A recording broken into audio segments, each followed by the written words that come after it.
Buenos días, hermanos y amigos que nos ven por este medio en esta mañana, en esta ocasión. Les damos las gracias primeramente por la oportunidad que nos dan de entrar a sus hogares, de poder compartir con ustedes estos tiempos de meditación en la palabra del Señor.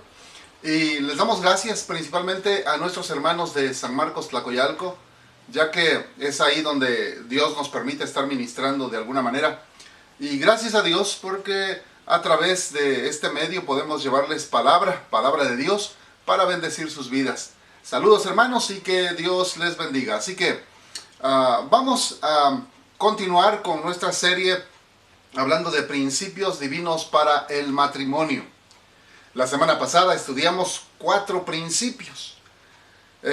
Aprendimos que el primer principio es: el matrimonio es el plan de Dios.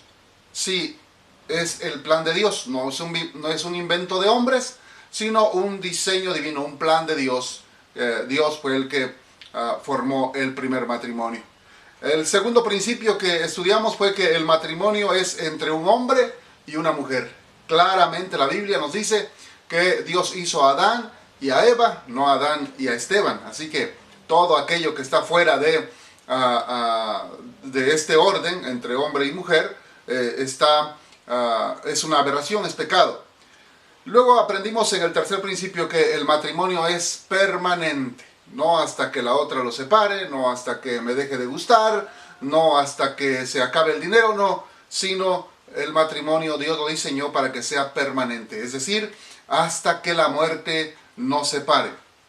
El cuarto principio que aprendimos la semana pasada es que el matrimonio es un pacto, y un pacto es irrompible, no se rompe. Desgraciadamente los documentos que se firman en el registro civil dice contrato de matrimonio, y es que humanamente la gente está pensando en que ese contrato en algún momento puede romperse, pero de parte de Dios aprendimos que el matrimonio es un pacto. La nueva pareja, el novio, la novia deben llegar al matrimonio pensando en que van a envejecer juntos, y no que el matrimonio se terminará cuando ya no quieran, o cuando ya no haya amor, o cuando ya no tenga la belleza que ahora tiene. No, debemos pensar en llegar a envejecer juntos. Recuerde que es un pacto. El quinto principio que vamos a meditar en esta ocasión se llama: el matrimonio es una ilustración de Cristo y la iglesia. El matrimonio es una ilustración de Cristo y la iglesia. Y el texto base para este principio lo encontramos en Efesios capítulo 5 y versículo 25. La palabra de Dios dice así: maridos, amad a vuestras mujeres, así como Cristo amó a la iglesia y se entregó a sí mismo por ella.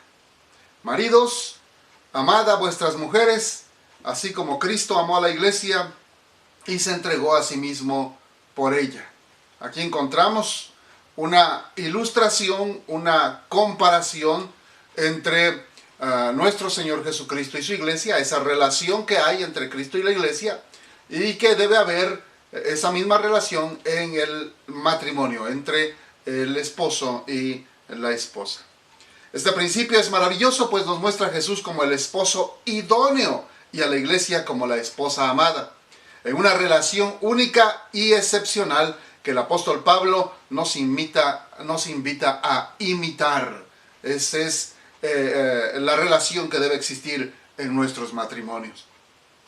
Es asombroso que de todos los apóstoles que escribieron cartas consideradas como inspiradas de parte de Dios, hablamos de, por ejemplo, el apóstol Santiago o el apóstol Pedro, que también escribieron y que tenemos sus escritos en la palabra de Dios.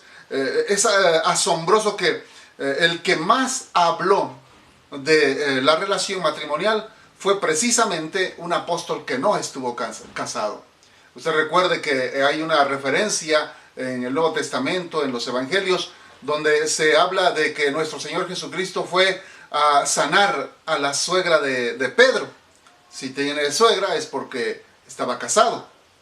Así que indudablemente Pedro era casado, Pero de Saulo se nos dice la palabra de Dios, o del apóstol Pablo, se nos dice que él tenía don de continencia. ¿Y qué es esto? Bueno, el don de continencia es un don que se manifiesta por falta de deseos sexuales. La persona que tiene ese don no tiene deseos sexuales. Puede ver a la persona del sexo opuesto y no alterarse. No pasa nada en su interior, en su mente, en su corazón, en sus emociones. Tal parece que carece de esos deseos. Y qué bien nos hiciera a muchos tener ese don que nos lleva a tantos problemas, ¿verdad? Sin embargo, este don no se le da a cualquiera, y el apóstol Pablo es una excepción. Conozco a muchas personas que ya pasan de 35, 40 años y son solteros, viven solos, y no precisamente porque tengan el don de continencia, sino porque alguna situación se les atravesó en la vida y por alguna circunstancia ellos prefirieron o decidieron quedarse solos. Sin embargo, es muy diferente al don de continencia, porque el don de continencia sencillamente muestra a la persona como que no le interesa tener una relación con una persona de diferente sexo. No siente ninguna atracción hacia ellas. Este era el apóstol Pablo. Sin embargo, aún así, él nos enseña mucho, y esta carta a los Efesios es una carta de su autoría. Él es el que escribe. Y nos enseña así estos principios acerca del matrimonio, y en las diferentes cartas que tenemos en la Biblia acerca de que él haya escrito, pues vamos a encontrar otros más.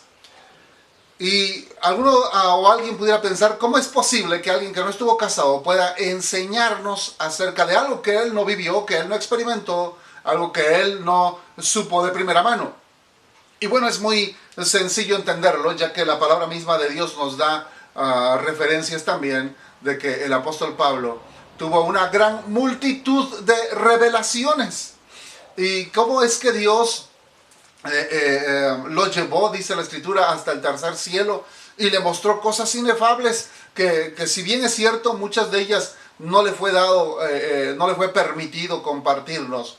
Creo que muchas de esas revelaciones que él recibió fue precisamente para que nos enseñara, nos mostrara cómo vivir la vida cristiana sanamente aquí en la tierra, victoriosamente, pero también una buena relación matrimonial. Y lo reconocemos, lo vemos, porque estos principios que se nos enseñan en la palabra de Dios no erran. Erramos nosotros, fallamos nosotros como personas, pero los principios que Él nos compartió en la palabra de Dios no fallan. ¿Recuerda usted la ilustración que le di de la semana pasada de la señora que guardaba celosamente esa cajita de zapatos en su closet? ¿Se acuerda que cuando llegó el momento de abrir la cajita, dentro de ella había 2 muñequitas de crochet y 95,000 pesos? Bueno, el varón, el hombre, el esposo, se sorprendió cuando supo la razón de las 2 muñequitas. Cuando la esposa le dijo, no, es que mi abuela me aconsejó cuando nos casamos que cuando tuviéramos problemas, yo me encerrara en mi cuarto y me pusiera a tejer estas muñequitas de crochet. Ese era un consejo muy sabio, ya que permitía que ellos no tuvieran un conflicto más grande, sino sencillamente les daba el tiempo para relajarse, para pensar, para orar, para buscar a Dios de alguna manera y no llevar el problema a mayores. Así lo hizo esta señora, y cuando él se entera de esas 2 muñequitas, se sorprende porque dice, ¿cómo es posible que en estos 60 años de matrimonio solamente 2 veces nos hayamos molestado, nos hayamos enojado? Pero cuando preguntó el origen del dinero, la señora le dijo, bueno, es que esos 95,000 pesos son el fruto de todas las muñequitas que vendí. Entonces se sorprendió más porque dice, oh, creo que nos hemos enojado innumerables veces y aún estás aquí conmigo.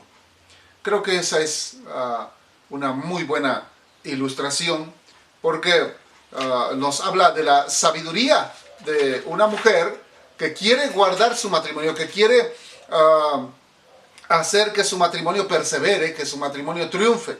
es una lección de sabiduría. Pero lo realmente sorprendente es la sabiduría que nos comparte la palabra de Dios, porque en realidad la palabra de Dios nos da principios mucho más grandes. Aunque fue muy bueno el consejo de la abuela, la sabiduría que nos comparte la palabra de Dios supera todo consejo de alguna otra persona. Muchos de los fracasos matrimoniales en nuestra sociedad actual se deben precisamente a la falta de sabiduría en los cónyuges. Cuando uno grita, el otro grita más. Cuando uno defiende sus derechos, el otro también. Y se pasa en una relación muy infantil peleando los derechos. Usted se da cuenta de esto porque nuestros niños de 3, 4, 5 años se pelean por los juguetes y llegan a decir, este es mío, mío, mío. Y lo único que saben decir es mío, precisamente. Cuando están niños, pues los vemos con agrado, los vemos tal vez con una sonrisa y decimos, bueno, ya está aprendiendo a hablar o ya está de alguna manera marcando su territorio. Pero cuando llegan a una edad adulta y ya en el matrimonio y siguen peleando por estas cosas, mío, mío, y no quieren que la otra persona con la que se casaron se entere o entre en su mundo, entonces ya esta es una relación egoísta que va tarde o temprano a producir una fractura. Así que muchas personas están siendo mal enseñadas. Incluso muchos padres les llegan a decir a sus hijos o a sus hijas, si te trata mal, las puertas de la casa están abiertas, te puedes regresar cuando quieras. Si se porta mal, si lo ves con otra persona, si etcétera, etcétera, aquí tienes tu hogar, aquí tienes tu casa. Entonces le están abriendo la puerta a la separación, al divorcio. Están siendo mal enseñadas y entonces la persona que recibe un consejo de estos, pues está esperando la oportunidad de que la otra persona se porte mal para que rompan su relación matrimonial. Sin embargo, lo que nos enseña la Biblia supera todo eso y quisiera entrar ahora ya directamente a la porción que les dimos, pero ahora déjenme ampliarla. Quiero leerles desde el versículo 21 hasta el versículo 33, ahí mismo en la carta del apóstol Pablo a los Efesios. Dice así la palabra de Dios: someteos unos a otros en el temor de Dios. Las casadas estén sujetas a sus propios maridos como al Señor, porque el marido es cabeza de la mujer, así como Cristo es cabeza de la iglesia, la cual es su cuerpo y Él es su Salvador. Así que, como la iglesia está sujeta a Cristo, así también las casadas lo estén a sus maridos en todo. Maridos, amad a vuestras mujeres, así como Cristo amó a la iglesia y se entregó a sí mismo por ella, para santificarla, habiéndola purificado en el lavamiento del agua por la palabra, a fin de presentársela a sí mismo una iglesia gloriosa, que no tuviese mancha, ni arruga, ni cosa semejante, sino que fuese santa y sin mancha. Así también los maridos deben amar a sus mujeres como a sus mismos cuerpos. El que ama a su mujer, a sí mismo se ama. Porque nadie aborreció jamás a su propia carne, sino que la sustenta y la cuida, como también Cristo a su iglesia. Porque somos miembros de su cuerpo, de su carne y de sus huesos. Por esto dejará el hombre a su padre y a su madre, y se unirá a su mujer, y los dos serán una sola carne. Grande es este misterio, mas yo digo esto respecto de Cristo y de la iglesia. Por lo demás, hermanos, cada uno de vosotros ame también a su mujer como a sí mismo, y la mujer respete a su marido.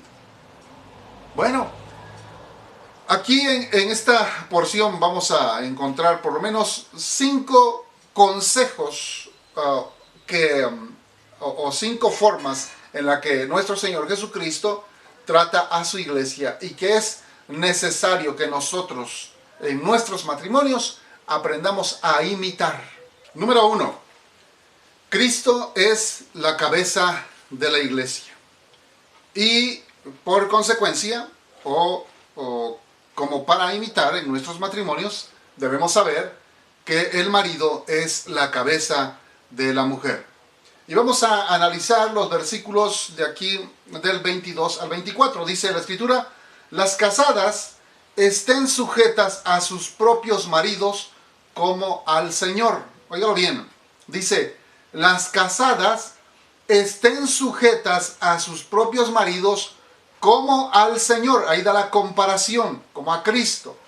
Porque el marido es cabeza de la mujer, así como Cristo es cabeza de la iglesia, la cual es su cuerpo, y Él es su Salvador. Así que, como la iglesia está sujeta a Cristo, así también las casadas lo estén a sus maridos en todo. Ahora, de aquí debemos aprender esto. El marido es cabeza de la mujer en una comparativa o una comparación de cómo es que Cristo es la cabeza de la iglesia. Sin embargo, déjeme decirle algo bien importante. Muchas personas, aún cristianos, muchos cristianos malentienden estos versículos y tratan de imponer su autoridad con la esposa. Y ponga mucha atención, no nos dice que el marido debe sujetar a la mujer, nos dice que la mujer debe sujetarse al marido. Eso quiere decir que la sujeción es voluntaria, no obligada. Si nos vamos al Evangelio, a lo que llamamos Evangelio, muerte, sepultura y resurrección de nuestro Señor Jesucristo, nos vamos a encontrar algo bien poderoso. Si bien Cristo adquirió a su iglesia como novia, como esposa, bien nuestro Señor Jesucristo lo hizo a través de un sacrificio. Al Él darse por su iglesia, entonces la iglesia responde en amor voluntariamente a sujetarse a Cristo como respuesta a lo que Él ya hizo. El problema es que en los matrimonios el varón exige de la mujer esa sujeción, esa obediencia, pero él no está dispuesto a dar. Y hemos visto muchos casos, muchos matrimonios, desgraciadamente, en los que la señora se lleva la peor parte.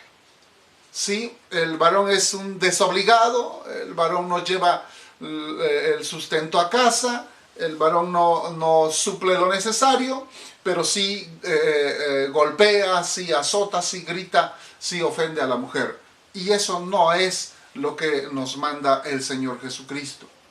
Lo que aquí encontramos es que, si bien es cierto, el varón es la cabeza, nos habla de que el varón debe tener la autoridad en cuanto a visión. ¿Qué vamos a hacer en el matrimonio? En esa visión, ¿visión para qué? Para todas las áreas, para el crecimiento espiritual en la iglesia. Sería el varón el que diga a la mujer: vente, vamos a la iglesia, vamos a orar, vente, vamos a leer la Biblia, vente, vamos a compartir nuestra fe con otras personas, etcétera, etcétera. El varón debería llevar la visión espiritual. También en lo económico, aunque eso se nos hace mucho más fácil, ¿verdad? Él es el que debiera salir a buscar trabajo, a capacitarse para obtener un mayor ingreso, etcétera, etcétera. Tener esa visión en cuanto a lo económico, pero también en cuanto a lo familiar. ¿Qué queremos con nuestros hijos? ¿Hacia dónde los queremos llevar? ¿Hacia dónde los queremos impulsar? ¿Qué queremos que ellos sean? Debe haber esa visión primeramente en el marido, y la señora, la esposa, debe apoyar esa visión. También la figura de cabeza, de que el varón es la cabeza de la mujer, debe llevarnos a pensar en que el hombre debe tener autoridad sobre su esposa, pero también sobre sus hijos. Y a los varones nos gusta mucho el punto de mandar a la mujer, de ordenar a la mujer, de hacer que ella se someta. Pero qué problema con los hijos.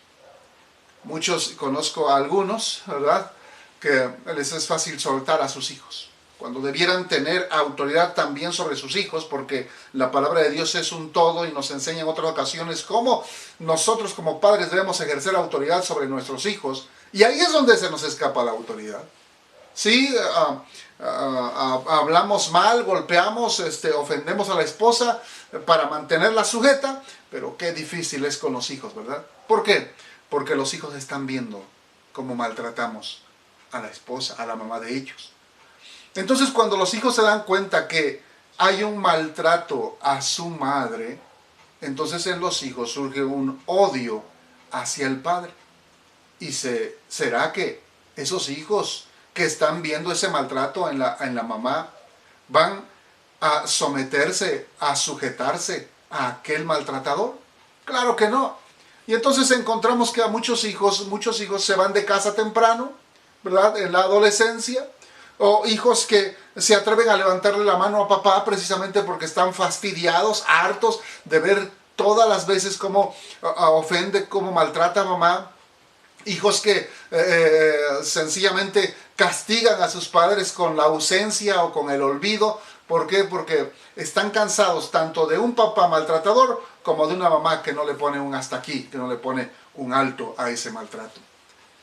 Entonces, en realidad, tener autoridad como cabeza del hogar, como cabeza del matrimonio, no nos da derecho de maltratar a la esposa o de maltratar a los hijos. Más bien, debiéramos como cabeza aceptar el consejo de personas sabias, en este caso de la palabra de Dios, para aprender cómo conducirnos, cómo tratar a la esposa sabiamente para obtener esa autoridad también sobre los hijos, cómo llevar un matrimonio en paz, cómo edificar un matrimonio fundado sobre la roca, cómo hacer para que nuestro matrimonio salga adelante, para que llevemos en paz, como decimos por ahí, ¿verdad?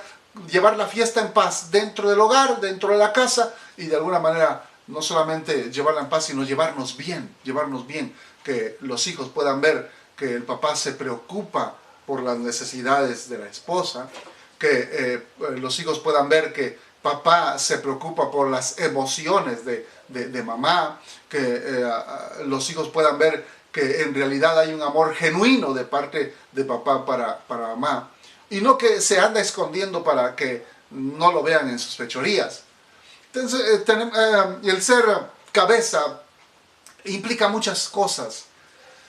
Y qué bueno, porque se nos da esa figura de cabeza, de que el hombre es la cabeza y la mujer entonces vendría a ser el cuerpo, porque así como la cabeza se preocupa por el bienestar de todo el cuerpo, es exactamente lo mismo dentro del matrimonio. El varón debiera preocuparse por el bienestar de no solamente de la esposa, sino también de los hijos.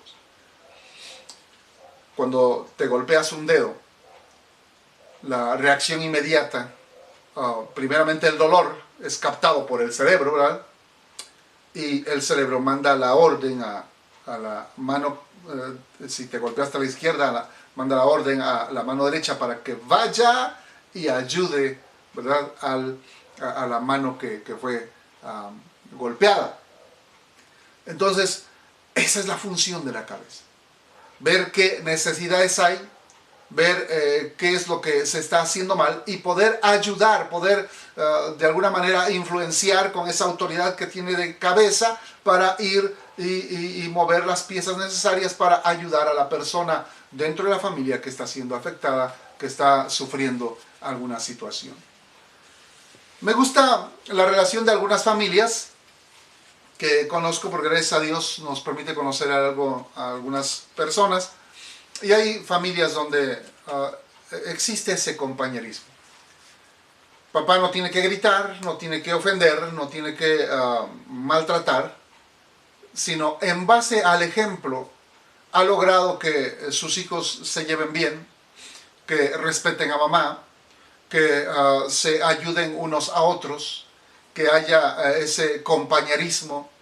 Y qué hermoso, porque de alguna manera se vive aquí en la tierra un pedacito de cielo, pero Eso es, cuando la autoridad, que es el varón, sabe cuál es su posición y no abusa de esa posición que tiene como cabeza en el hogar. Número 2. Lo segundo que podemos aprender es que Cristo ama a la iglesia sacrificialmente. Recuerde, Cristo ha amado a su iglesia sacrificialmente. Es lo que aprendemos en el versículo 25 que ya leímos 2 veces. El marido, dice la Escritura, maridos, amad a vuestras mujeres, así como Cristo amó a la iglesia y se entregó a sí mismo por ella.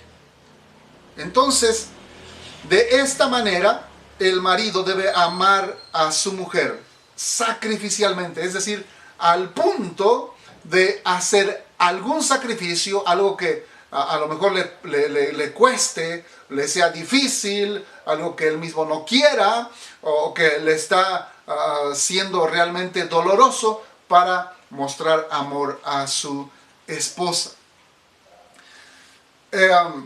Cuando nosotros amamos sacrificialmente, como lo dije antes, entonces la esposa en una reacción voluntaria va a obedecer al marido.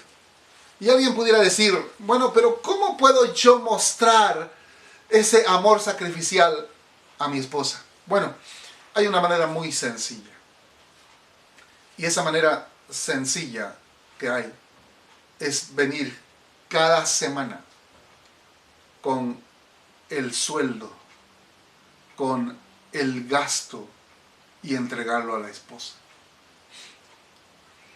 Desgraciadamente hay todavía en nuestros días varones que quieren mantener el control por la fuerza y lo que hacen es que cuando ellos adquieren su sueldo el fin de semana o la quincena o al mes, no dan ni un peso a la señora. Y lo que hacen es que ellos mismos van a la tienda, al súper o ahí donde compran su despensa y vienen con sus bolsas o costales de despensa y se lo dejan a la señora, pero no le dan ni un peso. Y entonces la señora, si quiere algo adicional que le hace falta para su cocina, tiene que ir y decirle, ¿puedes darme para esto? Y a veces, por las negativas continuas, sencillamente la señora tiene que adaptarse a lo poco que le trajo el señor, el varón, el esposo, y entonces ahí hay primeramente una alimentación precaria, a lo mejor hasta de mal gusto, ¿verdad? Porque no hay todo lo necesario para que se haga una sabrosa comida, pero también hay una limitante muy grande para la señora. ¿Por qué? Porque no puede desenvolver o desarrollar todos los dones que ella tiene. Amar sacrificialmente, entonces, tiene que ver con más que sencillamente llevar una despensa el fin de semana.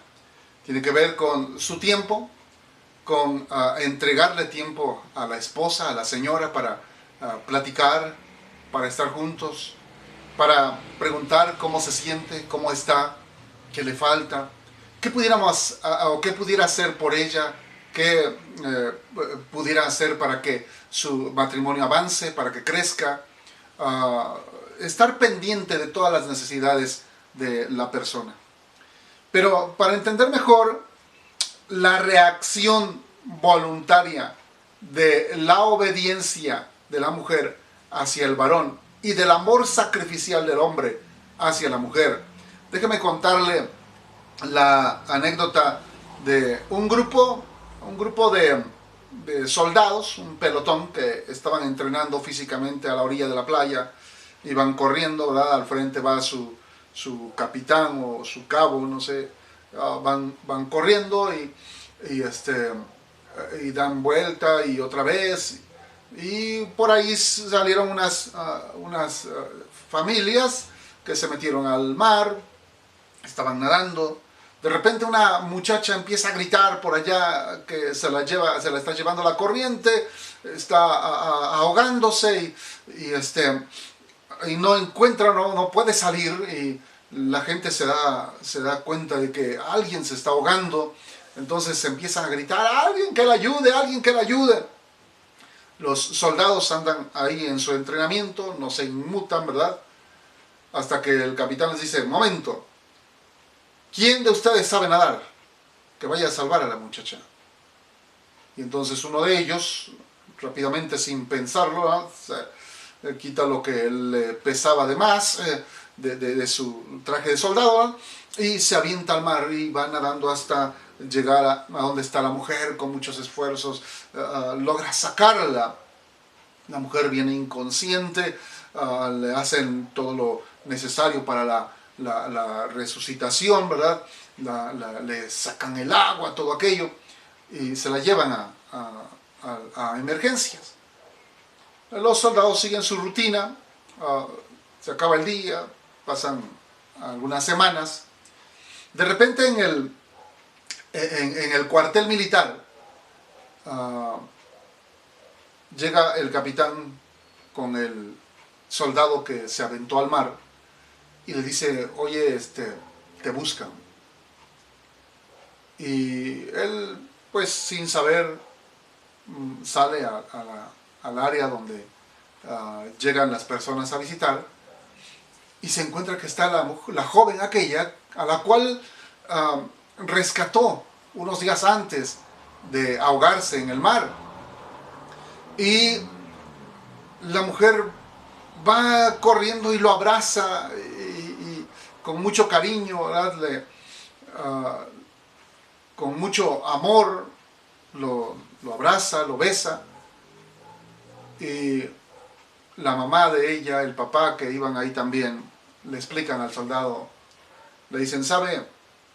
Desde el día en que usted tuvo la osadía, el atrevimiento, la valentía de aventarse al mar y salvar a mi hija, y cuando ella despertó en urgencias y le contamos qué había sucedido, ella tenía una gran ansia de conocerlo.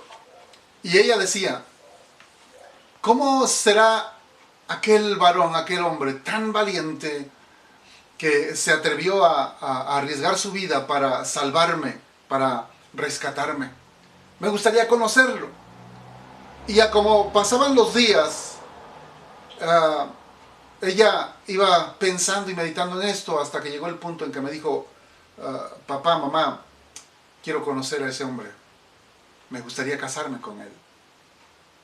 Y nosotros le dijimos: pero ¿cómo es posible? No, ni siquiera lo conoces, no sabes quién es, si es casado tal vez, o no sé, no conoces su vida, etc.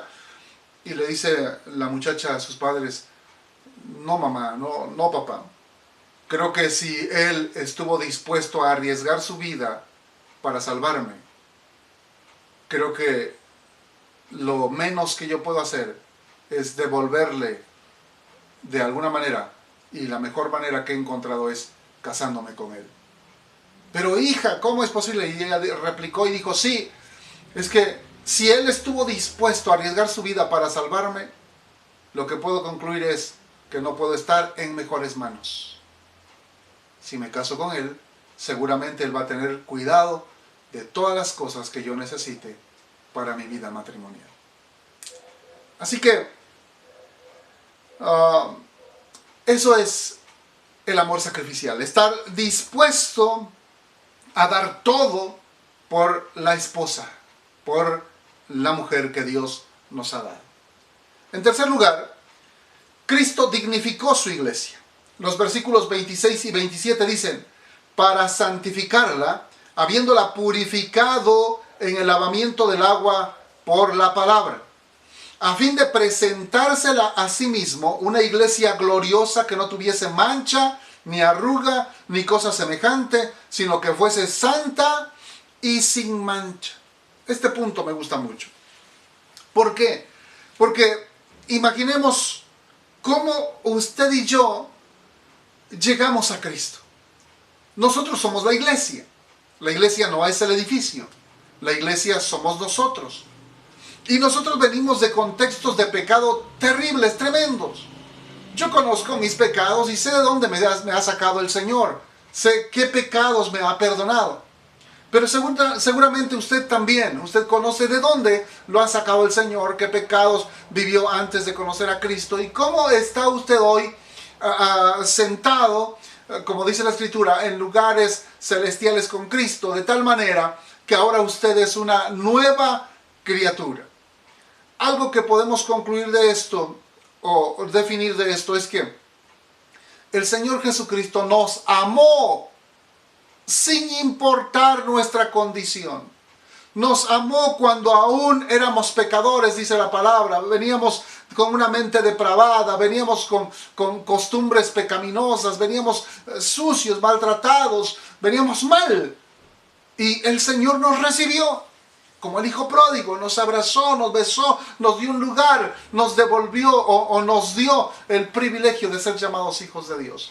Y ahora que somos sus hijos, ahora el Señor con su palabra, dice la Escritura que nos está lavando, porque nos está enseñando cómo vivir y cómo dejar atrás aquellas costumbres pecaminosas, aquellas costumbres que ofendían la santidad de Dios, pero también que ofendían a otras personas. Entonces ahora el Señor nos está lavando, nos está transformando, está cambiando nuestra manera de vivir, nuestra manera de pensar. Y a esto la Biblia le llama así. Dice, para santificarla, habiéndola purificado en el lavamiento del agua por la palabra. Nos está purificando, nos está santificando con su palabra. Pero dice, a fin de presentársela a sí mismo una iglesia gloriosa. ¿Qué quiere decir? Que el Señor está haciendo los cambios necesarios en su iglesia, la está lavando, limpiando, santificando, le está quitando las impurezas para presentarse a sí mismo una iglesia pura, limpia, sin mancha, sin arruga, una iglesia gloriosa. Es decir, el varón, el marido, debe estar dispuesto a dignificar a su esposa. Yo conozco a personas que piensan muy diferente, y muchos cristianos también, que dicen, bueno, ¿cómo vamos a casar a una muchacha que ya no es virgen y la vamos a casar de blanco en la iglesia? Y yo digo, ¿cómo entonces pueden señalar a una mujer que ya no es virgen poniéndole un vestido de color para que exhiba que ya no es virgen, diciendo, como diciendo públicamente, ella es una pecadora, ha pecado, ya no es digna de vestir de blanco, de ir de la mano con su esposo a presentarse al altar? Pero la pregunta que siempre les he hecho es esta: ¿quién me dice que el hombre ha llegado virgen al matrimonio? ¿O con qué color lo señalamos? ¿O cómo le decimos en realidad él ya no es virgen, no es digno de ir de la mano de su esposa al altar? Entonces nos encontramos con una sociedad machista evangélica hasta el día de hoy. Y no lo encuentro en la palabra de Dios. Yo encuentro en este versículo que el hombre tiene la obligación de imitar a Cristo en el punto de dignificar a su esposa, haya sido lo que ha sido en su vida anterior. Que tuvo uno, que tuvo otro, que vivió acá, que vivió allá, que si ya vino con un hijo, que si no. El deber del matrimonio, del esposo, debe ser dignificar a su esposa. Yo la quiero y la quiero para mí, así que yo la voy a vestir como yo quiero, porque quiero presentarla para mí mismo a una esposa limpia, pura, sin mancha, sin arruga, una esposa que yo quiero presentar a la sociedad a como yo quiero que la vean. Yo no quiero que la gente la señale diciendo, no, ella ya no es virgen, por eso va así de ese color. No, no, no. Yo la quiero así y le voy a dar una posición de honra. No sé si usted recuerde, pero en la Biblia encontramos la historia de un profeta al cual Dios le dijo que él buscara una mujer prostituta y se casara con ella. ¡Qué tremendo! Imagínese que esa orden se la diera Dios a usted. Oh, sí, qué fácil es ir y buscar a una prostituta y pagarle por un buen rato. Pero que Dios le diga, busca a una prostituta y cásate con ella. Creo que no sería fácil, pero este profeta lo hizo. Buscó una mujer así y la convenció y la llevó a casa, se casó con ella y tuvo hijos. ¿Qué diría usted o qué pensaría usted de una mujer así? ¿Es digna? No. Pero pregunto ahora, ¿somos dignos nosotros delante de Dios? Ninguno es digno.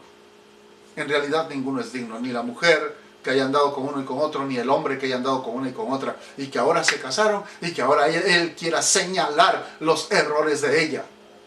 Creo que no es lo que Dios quiere.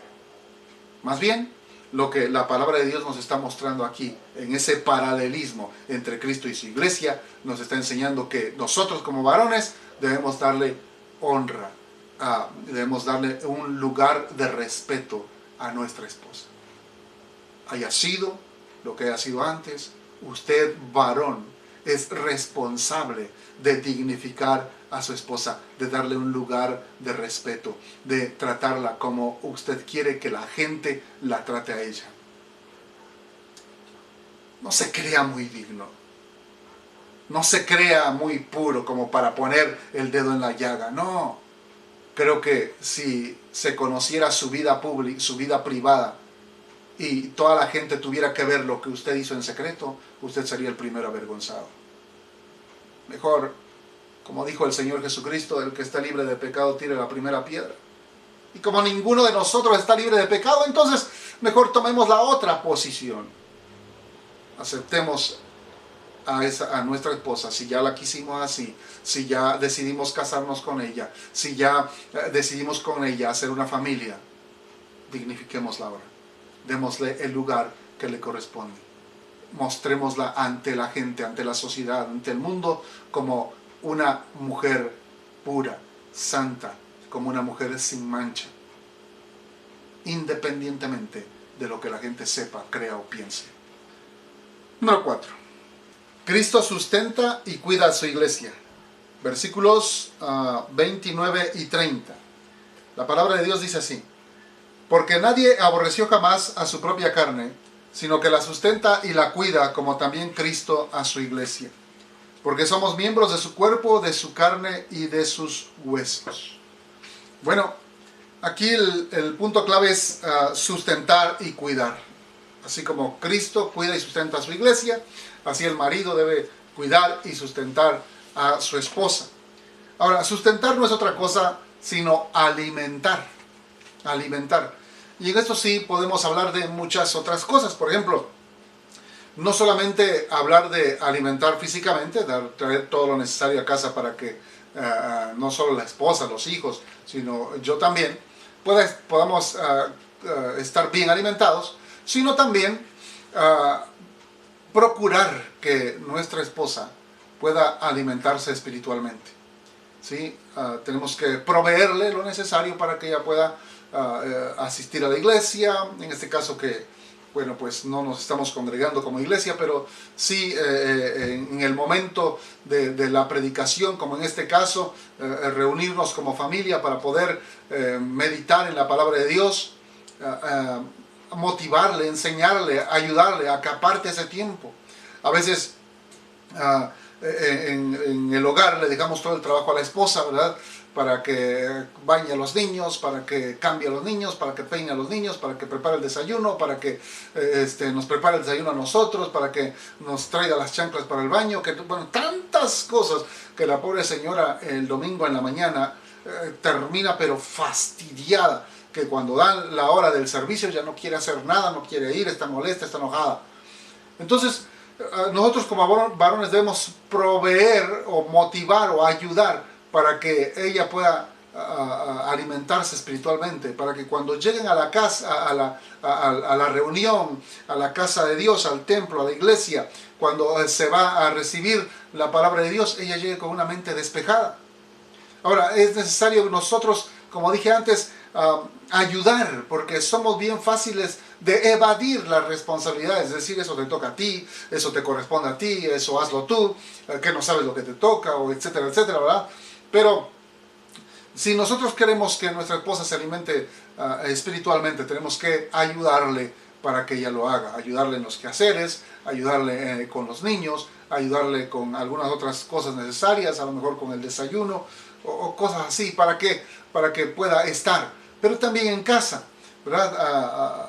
Por años tomamos el hábito de leer la palabra juntos, de leer libros juntos y de poder de alguna manera tomar esa sabiduría de parte de Dios para que ella pueda alimentarse espiritualmente. Pero también, no solamente en ese aspecto, sino también alimentarse tiene que ver también con el tipo de conocimiento que le pudiera llevar a ella a desarrollar su potencial. Me da gusto por algunas mujeres que desde muy jóvenes tomaron la iniciativa de estudiar una carrera y que con la ayuda tal vez o no del esposo pudieron terminarla. Pero lo ideal sería en que, bueno, yo tengo cierta preparación, voy a ayudar a mi esposa a que ella también llegue a ese nivel con esa otra preparación. O yo no tuve la oportunidad de prepararme, de capacitarme, de tener una carrera, pero a ella le gusta, quiere y tenemos la oportunidad de que pueda hacerlo, vamos a impulsarla a que lo haga.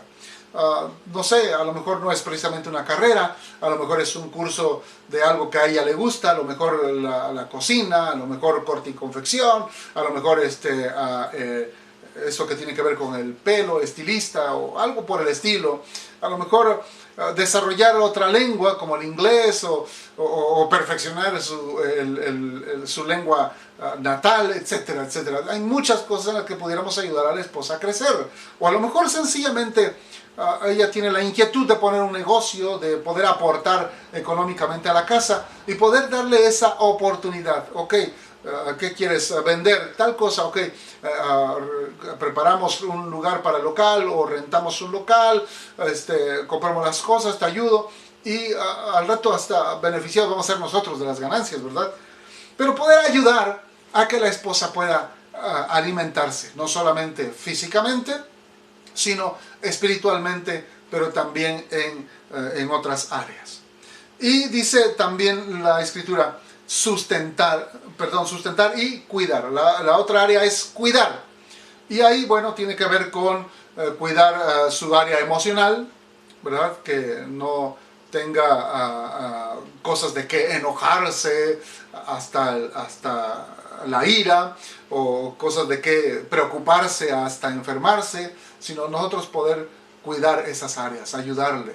En algunas ocasiones que hemos tenido problemas demasiado grandes, ha sido necesario tomar a mi esposa aparte y tal vez irnos a un lugar apartado y orar. Y de esta manera estoy cuidando su corazón. Alguna vez tuvimos que salir de un lugar donde no fuimos bien recibidos y lo primero que hicimos fue decirle a mi esposa, a mis hijas, vénganse, vamos a orar y vamos a decidir perdonar a estas personas. Y eso ayuda a cuidar su corazón. Entonces no es cuidar tan solo físicamente, sino cuidar sus emociones, cuidar su espíritu, que ellas puedan estar, o que ella, la esposa, pueda estar bien, pueda estar tranquila, pueda estar en sus emociones estable, pueda estar espiritualmente sirviendo al Señor. Y en quinto lugar, Cristo viene pronto por su iglesia para estar con ella para siempre. Vea qué dice los versículos 31 y 32. Dice la Biblia así: por esto dejará el hombre a su padre y a su madre, y se unirá a su mujer, y los dos serán una sola carne. Grande es este misterio, mas yo digo esto respecto de Cristo y de la iglesia. Ahora, el principio está en el versículo 31, dice: por esto dejará el hombre a su padre y a su madre, y se unirá a su mujer, y los dos serán una sola carne. Es cierto, Cristo viene. Él lo prometió. Y Él lo va a cumplir porque Él no es un mentiroso. Alguien dirá, bueno, pero ya pasaron 2000 años. ¿Cuándo va a venir el Señor? Precisamente el día de ayer, una persona, un cliente mío me decía, bueno, Cristo dijo que vendría y llevan 2000 años y no ha venido. Entonces no se habrán equivocado el escritor, el traductor, o alguien escuchó mal y fue algo que sencillamente el Señor no dijo. No, en realidad no. El Señor nos lo dijo, y lo dijo en muchas ocasiones. Si leemos los evangelios, nos vamos a dar cuenta que no lo dijo una sola vez, lo dijo en múltiples ocasiones. Puso parábolas al respecto y todo ello. Entonces, el Señor afirmó y confirmó que Él viene. Pronto viene. Viene por su iglesia, por usted y por mí, por aquellos que hemos recibido a Jesús en nuestro corazón y que hemos creído en Él con todo nuestro ser. Cristo viene por su iglesia. Eso es cierto, es verdad. Él no es un mentiroso, Él no es hombre para que mienta, ni hijo de hombre para que se arrepienta. Él lo dijo y Él lo hará. De eso debemos estar seguros. La Biblia nos muestra acerca de las señales, que todas se han cumplido, que pronto nuestro Señor Jesucristo viene. Pero de eso hablaremos en otra ocasión. Lo que en esta ocasión nos está tomando tiempo es aclarar este último punto que tiene que ver con que Cristo viene por su iglesia. ¿Cómo lo aplico yo al matrimonio o cómo se aplica a la vida matrimonial? Bueno, vamos a aplicarlo con una frase que seguramente usted conoce. Y lo vamos a decir así: el hombre necesita cortarse el ombligo. Sí, el hombre necesita cortarse el ombligo. Dice la Escritura: por esto el hombre dejará a su padre y a su madre y se unirá a su mujer y serán ambos una sola carne. ¿Por qué lo dice específicamente al varón? ¿Por qué no dice la mujer dejará a su padre y a su madre? Y quiero decirle algo. Por experiencia propia y por lo que nos enseña la Biblia y por lo que vemos en muchas mujeres, a la mujer le es muy fácil dejar el hogar. Es fácil dejar la casa paterna. ¿Sí? En la Biblia encontramos, por ejemplo, a la esposa de Isaac, que la fueron a buscar hasta la tierra de sus parientes, un lugar lejos, lejano. Llegó el siervo de Abraham a buscar esposa para Isaac.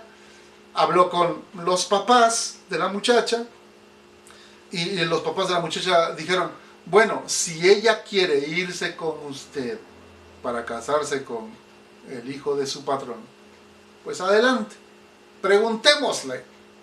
Y fueron con la muchacha y le dijeron: ¿quieres irte a casarte con aquel varón, hijo de Abraham? Y es asombrosa la respuesta de esta mujer. Ella dijo sí, sin dudarlo, sin pensarlo, sin más. Ella dijo sí, y se fue. Y no nos dice la Biblia cuántos años después regresó para ver a sus padres, o si le escribía de vez en cuando. No nos dice. Ahora tenemos las redes sociales y tenemos tantas cosas que podemos estar conectados continuamente. Pero en aquel tiempo, y tan lejano, y sin avión, sin autos, trasladarse de un lugar a otro era demasiado lento. Y aún así la mujer estaba dispuesta a dejar la casa paterna para irse con el marido. Hasta hoy. Yo lo veo, y seguramente usted también conoce a muchas mujeres que han dejado a papá, mamá para irse a vivir con el marido, y es relativamente muy fácil para ellas. Pero el hombre, ¿cómo batalla el hombre? Por algo la palabra de Dios lo enfatiza así: el hombre dejará a su padre y a su madre. Y a muchos que hasta hoy prefieren vivir en la casa de papá o de mamá, he tenido que darles un consejo muy sencillo: aunque sea pongan una barda, pero que estén separados. Porque cuando violamos un principio bíblico va a haber problemas. Cuando violamos un principio bíblico va a haber problemas, eso téngalo por seguro. Y no le eche la culpa a Dios después, al pastor o a sus vecinos o a los hermanos. No. Los problemas vienen por violar principios bíblicos. Por eso mi consejo es el mismo. Si no puede, porque no tiene la oportunidad o lo necesario económicamente para comprar un lotecito lejos de papá y mamá, etcétera, o porque ya construyó ahí en la casa de papá, o porque usted aportó bastante para la construcción de la casa de papá y mamá y quiere quedarse ahí, tiene que tomar decisiones. ¿Por qué? Porque no puede violar un principio bíblico y esperar que todo le salga color de rosa. Va a haber problemas. Y les he dicho, aunque sea una barda, ponga. Pero aléjese. Por bien de su matrimonio. Aléjese. Salga de la cobertura de papá y de mamá. Córtese el ombligo. Es lo que nos dice la palabra de Dios. Finalmente, después de estos 5 consejos que nos muestran la relación de Cristo con su iglesia y cómo nosotros debemos relacionarnos con nuestra esposa para tener un hogar idóneo, un hogar feliz, como dijimos antes, que nuestro hogar sea un pedacito de cielo, es necesario poner en práctica estos principios que hemos aprendido. Se los leo una vez más. Número 1, el marido es cabeza de la mujer. Por tanto, la mujer debe sujetarse voluntariamente al marido. No por presión, no por golpes, sino voluntariamente. Número 2, el marido debe amar sacrificialmente a su esposa. No limitarla en cuanto a los gastos, en cuanto a la alimentación, no ofenderla o gritarle, no, sino debe él amar sacrificialmente. Él debe darse a ella para que ella pueda responder en obediencia, en sujeción. Número 3, el marido debe dignificar a su esposa. ¿Qué quiere decir esto? Que el marido debe limpiar, vamos a decir así, la reputación de su esposa. Sí, ella ya no llegó virgen al matrimonio, con mucho más razón. El marido debe estar obligado, siendo responsable a hacer lo que Cristo hizo con su iglesia, dignificarla, darle una nueva y mejor reputación en Cristo Jesús. Número 4, el marido debe sustentar y cuidar a su esposa. Así que hablamos de no solamente darle la alimentación, sino proveerle lo necesario para que ella pueda alimentarse espiritualmente, físicamente, pero también en otras áreas. Y debe cuidar a su esposa, cuidar su ánimo, cuidar su espíritu, cuidar su crecimiento espiritual, etc. Y al final dijimos que el marido debe cortarse el ombligo y salir de la casa paterna para formar un nuevo hogar, una nueva familia y estar en paz los unos con los otros. La conclusión, de una manera natural, en estos versículos la encontramos en el versículo 33. La Biblia dice: por lo demás, cada uno de vosotros ame también a su mujer como a sí mismo, y la mujer respete a su marido. Oiga bien qué es con lo que estamos terminando. Cada uno de vosotros ame también a su mujer, no a otra, sino a su mujer. Ame a su mujer. Y la mujer respete a su marido. La gran necesidad de la mujer es sentirse amada. Pero la gran necesidad de un hombre es sentirse respetado. Ahora quiero dirigirme a las mujeres. Esposas, mujeres, denle el lugar que le corresponde a su marido. No usurpe el lugar de su marido, no le quite el lugar de autoridad a su marido. Si los hijos vienen para pedirle permiso para algo y usted, mujer, le da el permiso a sus hijos sin consultar al marido, usted está usurpando, quitándole el lugar a su marido. Y eso es violar un principio bíblico y seguramente le va a traer problemas. Evítelos. Dele el lugar a su marido, el lugar que le corresponde. Eso es respeto. Eso es respeto. No que llegue ahí y le haga una reverencia, no que se agache, se incline delante de él. No de palabras, sino de acciones. Si van a un lugar, deje que el marido la presente. Si van a hacer algo, deje que el marido sea el que tome la responsabilidad, el que vaya por delante. Si van a servir al Señor, deje que el marido predique la palabra de Dios. Si es que van a enseñar a los niños, deje que el marido pueda mostrarle la enseñanza a sus hijos, la palabra de Dios a sus hijos. Con esto no estoy diciendo que usted, señora, no haga nada por enseñarle la palabra de Dios a sus hijos. No, pero siempre dele la prioridad a él. Que él aprenda a que él tiene la responsabilidad de ser cabeza. Pero no se puede ser cabeza si la esposa, que debe dar respeto al marido, le usurpa el lugar, si ella también quiere ser cabeza. No quiera ser cabeza. Ocupe su lugar solamente. Marido, ame a su mujer. Ámela con todo el corazón. Ámela sacrificialmente. Dios va a bendecir su familia. Dios va a bendecir su hogar. Déjeme terminar orando. Padre, te doy gracias por esta palabra que nos muestras.